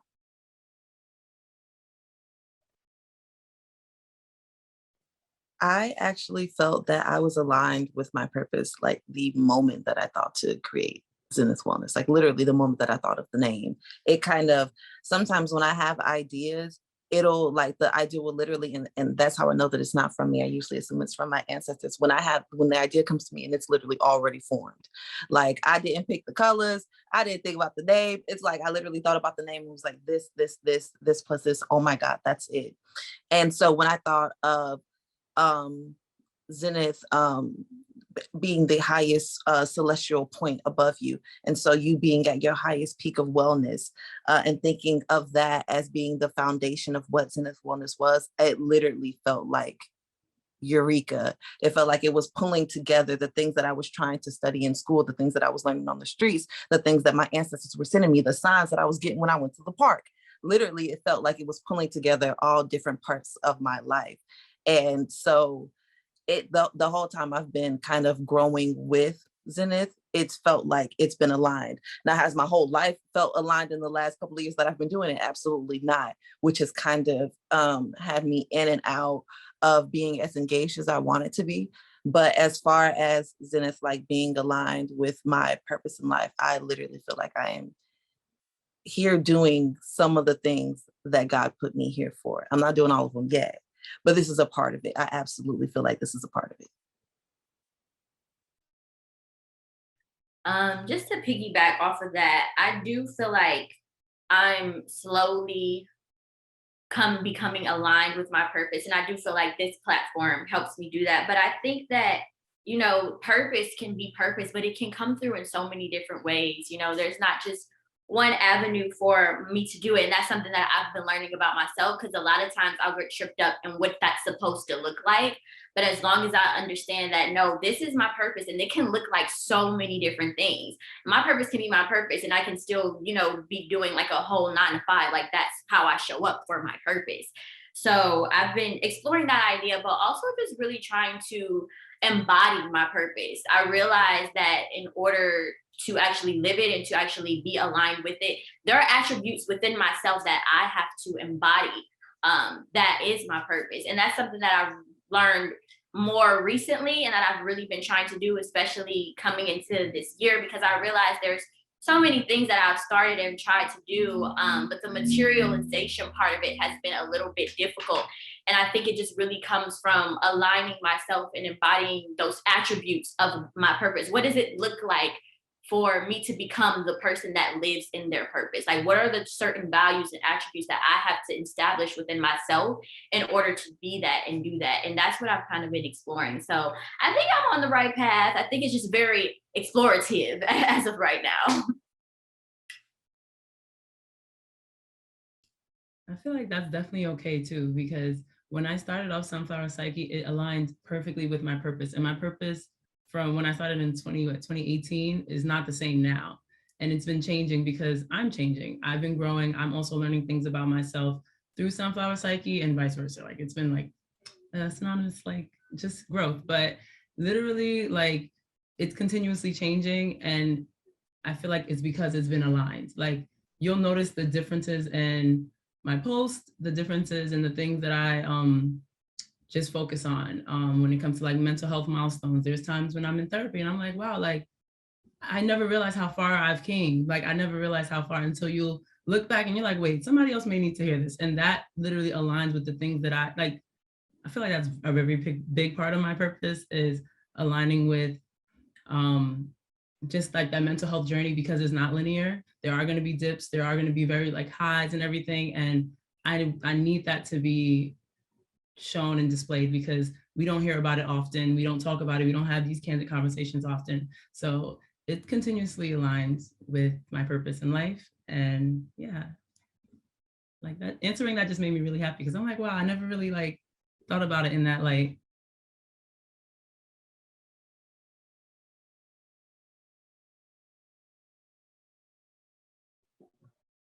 I can also quickly piggyback off of everything that was said.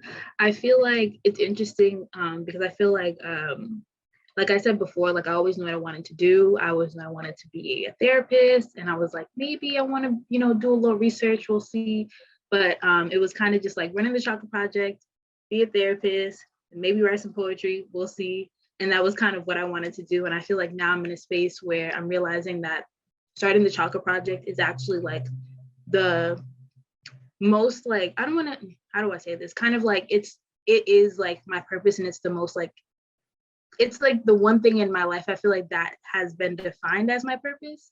And so I think now I'm kind of like looking at the other things that I'm interested in and being like, well, how can I kind of like explore myself further in all those other things? Or like, I feel like the chocolate project, what I'm doing is informing like all these other things about me. Like now being in grad school and learning things I'm learning, I'm like, well, I want to learn more about Black women. I want to learn about more Black people. I want to, I'm like, I want to do something different than what I initially intended on doing.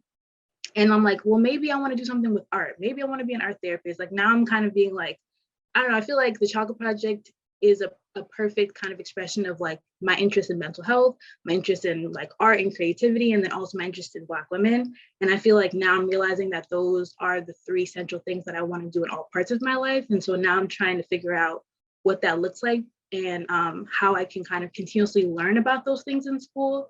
I had like did a little confession on series like Geneva Page about this as well, like a month ago, about me not learning the things in school that I really want to learn and how it's not really encompassing like all my interests. And now I'm feeling like a little guilty about it because I'm just like, am I even on the right path? Because I'm not even learning the things that I really, really want to learn.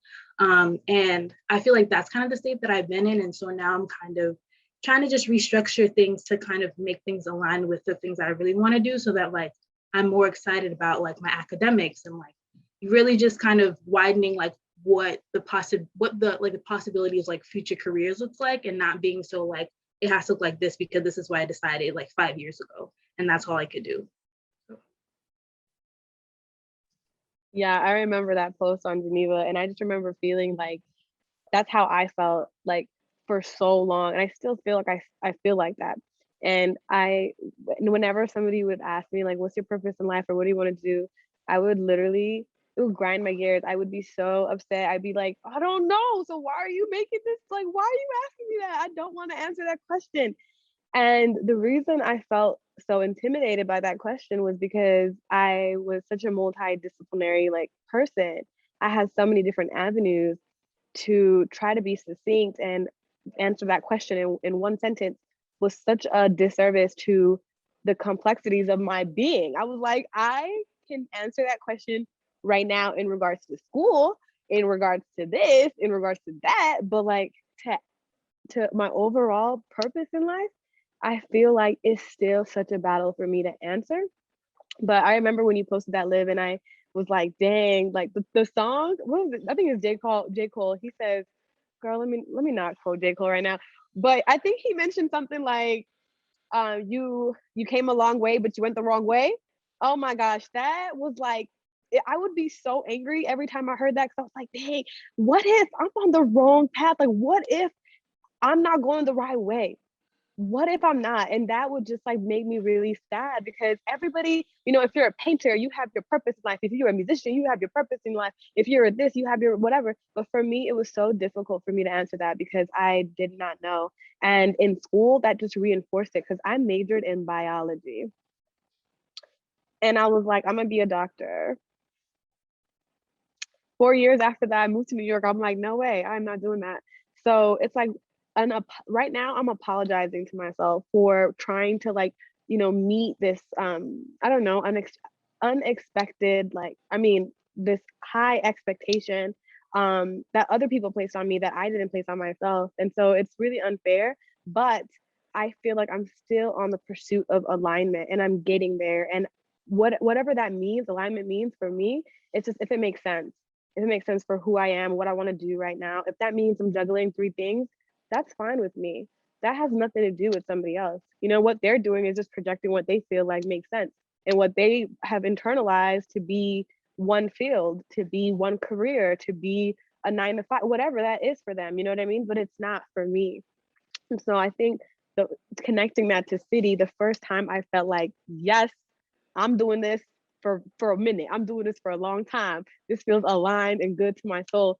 Is I think after our first event, I was in tears. Like everyone was so happy to be there. Everyone was so enlightened. Everyone felt like they needed to be in that space.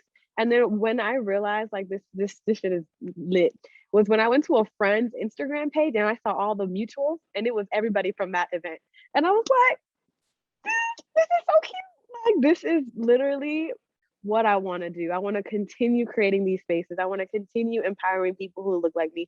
I want to continue talking about shit that people have made us feel like we couldn't talk about. And so I think that was the first time where I felt like in alignment with city, and finally doing shit for myself. You said so many good things. I feel like one of the things I really took away from just what you said was like the fact that like you're multifaceted and it's going to be evolution. And I feel like you're discovering as you're going down these different paths. Sometimes you do go down a path and it is the wrong way. Cause I love J. Cole. And that was one of his lyrics. I'm just like, oh, so you telling my perfectionist, my recovering perfectionist self that I might be going the wrong way? Hold up. Like, I got to process that. But sometimes going down the wrong way teaches you to turn back around and to say, I learned this and that from that experience. And I feel like for me, in regards to agency, like, to be honest, like my page started out as like, I was working corporate 9 to 5 and I was just like, I need to get out of this. Like, this is not what it is. Like, I was working in fashion and I was just like, oh, this is cute, but it's unfulfilling. So I, started going down the virtual assistant route and I poured a whole bunch of money into that because I had a whole bunch of skills. I was just like, now I just have to market it. And I went the wrong way, but then it kind of taught me a lot about myself and what it is that I was looking for and what I required lifestyle wise.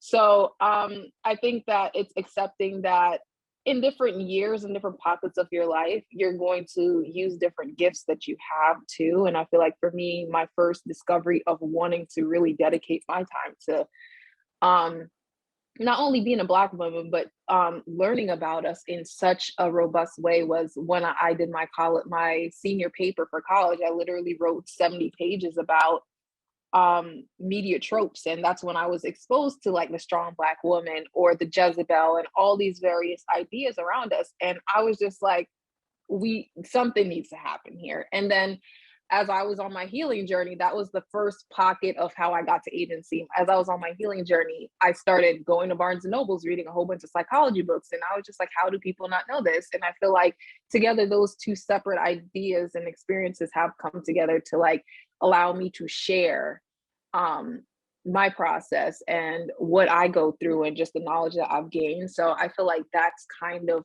what's informing me in regards to me being on the right path. And also just when I have conversations like this is what fills me up. This is what I'm just like, how aren't people having more conversations like this? Like, why? And I feel like we're the facilitators of those conversations. And when we walk away energized and just like inspired, like I think that's always a green flag to say you are going in the right direction. So I mean, for me right now, it's kind of a trust thing. I'm very much still figuring out what this path of like community and social media looks like and what being authentic to myself looks like in the future too. So I'm just learning how to, I hate this phrase, and I'm sure you guys know what I'm going to say, trust the process and have faith in just what's to come. So I'm honestly just really excited because I feel like this is what energizes me, the conversations and the connections, because literally we all said different things, but we're all going to walk away with different highlights. And that could inform your next journal prompt or your next post or just something for you to think about 6 months down the line. And I love that. So just super excited to see what's to come. And I think all our platforms they came together on accident, on purpose, like all the things that we went through. Now we're flipping and we're reframing. And I think that's powerful, like powerful. Love that. I feel like you all have made incredible points. I just want to thank you all for sharing.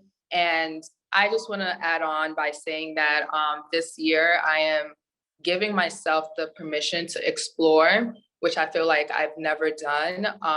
I will not allow any trends or any social media updates to like really just like box me in or just have me committed to one single thing. And I think in terms of, you know, like the moment that I felt very aligned with like the work that I was doing, I wouldn't say that it's like one single moment, but I think that every single time I have an interaction with someone who has felt very moved or inspired by one of our social posts or has come to an event and just like feels very moved by the whole experience overall, I feel very aligned.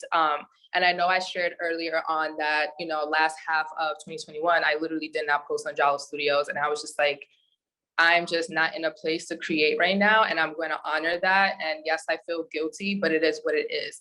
And we started posting about like a month ago. And I've been having so many conversations with the women who are like, you know, in the past year, I have, you know, come back to the Jalo Studios page multiple times to, you know, find a specific post that I needed to see. I've been inspired by this specific post. And I'm like, wow, like we literally did not post for about like 5 to 6 months, but people still came back to our work to find a specific message, to find something that really resonated with them. And I just want to circle back to like the conversation that we had earlier about social media and like the guilt that is associated with like having to step away and like not posting because you have to take care of yourself and like, you know, tend to yourself, which is really important, but that doesn't mean that you're not, you know, still inspiring people. It doesn't mean that people don't see you, they don't resonate with the work that you have already done. So kind of like being able to stand in that and like being proud of like what you have done, which I know Sabrina also like mentioned earlier, has been a really, really, really, really big thing for me. So yeah, I just want to circle back and say that I'm giving myself like permission to explore and play. And I will encourage all of you to like do the same, because like you never know what's possible. And like this is literally like a continuous journey. And as you change, like your brand or your community practice or even like creative practice is going to change and evolve. And it can be scary, but I think that we should learn to kind of like, you know, just honor it and like go with the flow and do what feels good and like listen to yourself and do what feels good. So I'll stop there.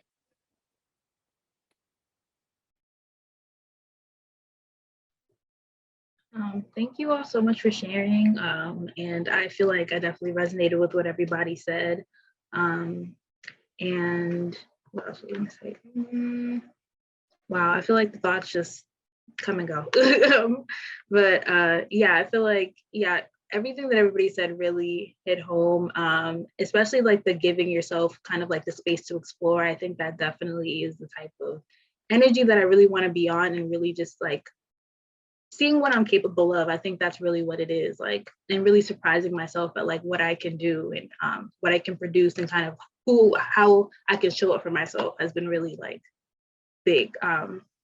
And so I want to be respectful of everybody's time. And so we can end here.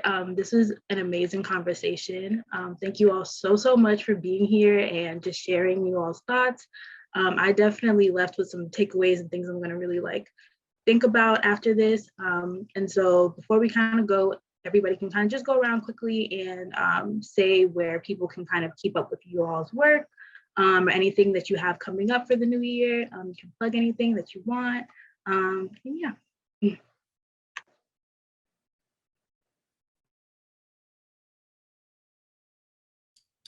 I'll start.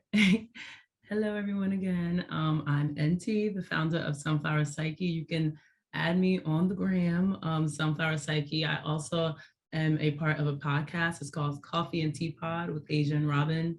Robin's my middle name, and it's a little easy.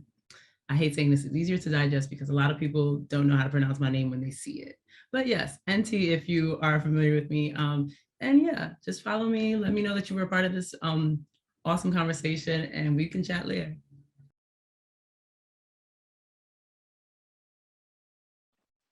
Hey, I'm Sabrina, the founder of City. You can find us on Instagram at The City, TikTok at The City, Twitter at The City. You can join our Geneva home, which is like an all-in-one communications app. that I love. It's very intimate, no ads, no algorithms. It's just like literally a little house, a digital house with a bunch of different rooms.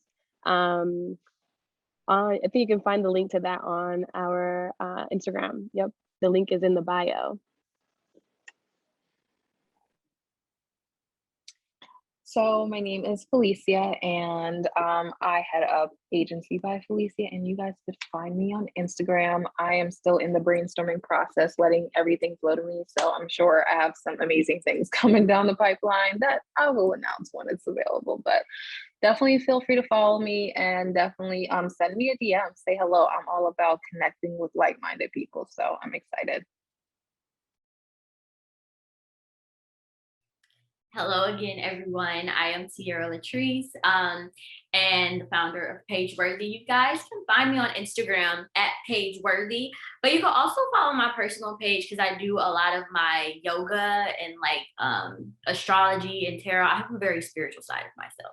So if you would like to know more about astrology and tarot and yoga, you can also follow me on Instagram at Yogi Priestess. That's my personal page. But in terms of what's coming up, so I've been like working on this website for a very long time, but accountability. So the website should be done in February. It's getting a big upgrade. And then as well as I'm going to be taking entries for the journal. If you are looking to share your truth or just find somewhere to share your voice, please do so. And they will be in April. In April, I will be taking entries. So definitely follow us to stay tuned about all the information regarding that. I can go ahead. Once again, my name is Mariama, and y'all can find us at Jalo Studios on TikTok and on Instagram. Feel free to follow and engage with us via DM, say hi. We'll say hi too. But yeah. Once again, my name is Trielle. You can find me on Instagram at Zenith Wellness or on my personal Instagram at Miss Trielle. I am also starting a really new creative consultation and brand strategy business that I'm very excited about. So you can follow me at Meet Misa. That's another thing, but that's for another time. We could talk about that because I answered all the questions. So I really want to talk about that, but that's for another time. But feel free to connect with me. I love meeting new people. You can ask Olivia. The first time I Zoomed Olivia, I was like, girl, we finna be best friends. Girl, we finna be best friends. We so cool. So I love talking to new Black women from all over the world. I'm from Florida, we different down here. So get to know me, tap in. Again, just thank you all for being here. And also this webinar is recorded. And so I'm also gonna upload it probably next week. School starts on Monday, so y'all gonna have to give me a minute. But yes, if you want to like look back at it or anything, then you can always go on our YouTube and it'll be right there. And if you don't know, you can follow the Choco Project at chocoproject_. We also have a website. It's 2Cs, chocoproject.com. And yeah, just thank you all for being here. This is so beautiful. And you all had just amazing things to say. And I hope you guys have a great rest of your day. Thank you, everyone. Bye, everyone. Thank you. Bye, guys. So much. Bye, beautiful.